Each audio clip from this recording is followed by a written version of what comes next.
రెండు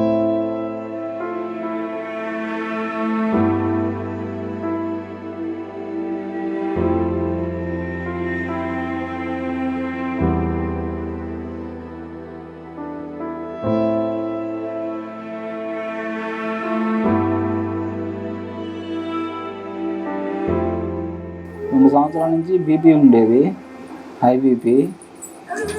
ఎప్పుడన్నా సతన్ వాళ్ళు ఇట్లా చూపించుకునేవాడిని. బీపీ వచ్చినప్పుడు వాళ్ళు ఏముంది ట్యాబ్లెట్లు ఇచ్చేవాళ్ళు, వచ్చేసేవాడిని. ఒక 15 రోజుల క్రితం గుంటూరులో హాస్పిటల్లో చూపించుకుంటే తల స్కానింగ్ తీశారు. వాళ్ళు కూడా ఏం చెప్పలేదు. తర్వాత ఒక 10 రోజుల క్రితం ఇట్లాగే ఆయాసం వచ్చి పడిపోయాను, సీరియస్గా వచ్చి పడిపోతే గుంటూరు హాస్పిటల్కి వెళ్తే ఇట్లా 2 కిడ్నీలు పాడయ్యాయని. అప్పుడు మాకు ఆరోగ్యశ్రీ కూడా లేదు, లేకపోతే 1,50,000 అయింది. 1 వీక్ హాస్పిటల్లో ఉంటేనే. 2 అమ్మాయిలు నాకు. డాక్టర్ గారేమో ఎక్కడన్నా కిడ్నీ ఎవరైనా ఇచ్చేవాళ్ళు ఉంటే తీసుకురావడం, లేదా మీరు అరేంజ్ చేసుకొని చెప్పారు. నేను అంతకుముందు జాబ్ చేసుకునేవాడిని, ప్రైవేట్ జాబ్. దీనివల్ల ఆ జాబ్ కూడా పోయింది. మళ్ళీ మొన్న డయాలసిస్కి వారానికి 2 సార్లు రమ్మన్నారు. అది కూడా ఆరోగ్యశ్రీ మీద చేస్తున్నారు, కానీ ట్యాబ్లెట్లు అవి మందులు కొనుక్కోవాలంట. మేమే ఇంకా వారానికి 2 సార్లు గుంటూరు వెళ్ళాలంట. మీరు ఎవరన్నా దాతలు స్పందించి ఆ కిడ్నీ ఇచ్చే వాళ్ళతో మాట్లాడడం కానీ చేస్తారని ఆశిస్తున్నాను. మామూలు కిడ్నీ ఎవరైనా ఇస్తేనే వేయడానికి 5-6 లక్షలు అవుతుంది అన్నారు. మరి అదే కిడ్నీ ఎవరన్నా ఇవ్వాలంటేనే 10-15 లక్షలు అవుతుంది అంటున్నారు బయట. మనకే తెలియదు, ఎక్కడా దొరకట్లేదు. అడిగి చూస్తున్నాము.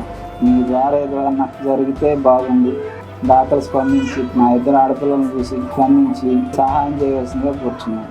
బీపీ వచ్చి పడిపోతే సీరియస్గా రొప్పు ఆయాసంగా ఉందని తీసుకెళ్తే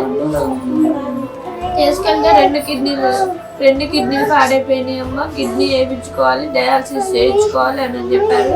హాస్పిటల్లో 10 days ఉన్నాము. ఇప్పటికి మా దగ్గర ఉన్న మనీ అంతా అయిపోయినాయి. చూయించుకోవడానికి ₹1 డబ్బులు లేవు. ఈ ఉండే ఇల్లు కూడా మా అద్దిల్లు, అద్దె కట్టుకోవడానికి, ఇంట్లో జరగడానికి కూడా ప్రెజెంట్ మా దగ్గర మనీ లేవు.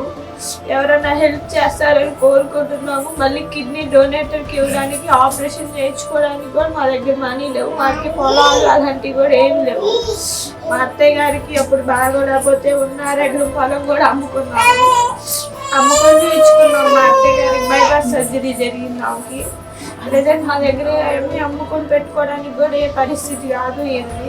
ఏం పరిస్థితి చూడకపోతేనో ఎలా ఉంది. రోజుకి మార్చి రోజు డయాలసిస్ తీసుకెళ్తున్నాం గుంటూరు సురక్ష హాస్పిటల్కి. ప్రజెంట్ మా దగ్గర ఇంకా నెక్స్ట్ వెళ్ళడానికి మనీ కూడా లేవు. ఆరోగ్యశ్రీ కూడా లేదు మాకు. మొన్న 4 రోజుల క్రితం ఆరోగ్యశ్రీ వచ్చింది. ప్రజెంట్ ఆరోగ్యశ్రీ మీద డయాలసిస్ చేస్తున్నారు. మెడిసిన్ ఖర్చు మాదే. ఎవరన్నా మాకు మనీ పూర్వకంగా కిడ్నీ డొనేటర్కి ఇవ్వడానికి, ఆపరేషన్ చేయించుకోవడానికి ఎవరన్నా మనీ హెల్ప్ చేయాలని మేము కోరుకుంటున్నాము. అదే నక్కమ్మమ్మ, నా కొడుకు ఇట్లా పరిస్థితి జరిగింది. ఈ బిడ్డల్ని వీళ్ళని ఎట్లా చేయాలని నాకు అర్థం కావట్లేదు. మీరు ఎవరన్నా సాయం చేయండి. నేను నా భర్త గుండె వేయించుకున్నప్పుడు యాక్సిడెంట్ అయి చనిపోయాడు. అక్కడి నుంచి నా బిడ్డ సాకాడు. ఇప్పుడే నా కొడుకు అనుకోకుండా కిడ్నీలు వెళ్ళిపోయినాయి. ఇప్పుడు 2 లక్షలు పెట్టుకున్నావు.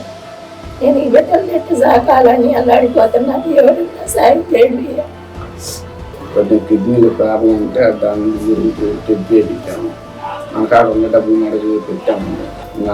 మన కాడికి ఇచ్చిన మెడకులు ఇవ్వండి. దాన్ని బట్టి ఏదన్నా సాయం చేసే వాళ్ళు ఉంటే మేము ముందుకు వచ్చి ఏదన్నా మేము చేస్తామని అంటే చేయించుకుంటాము.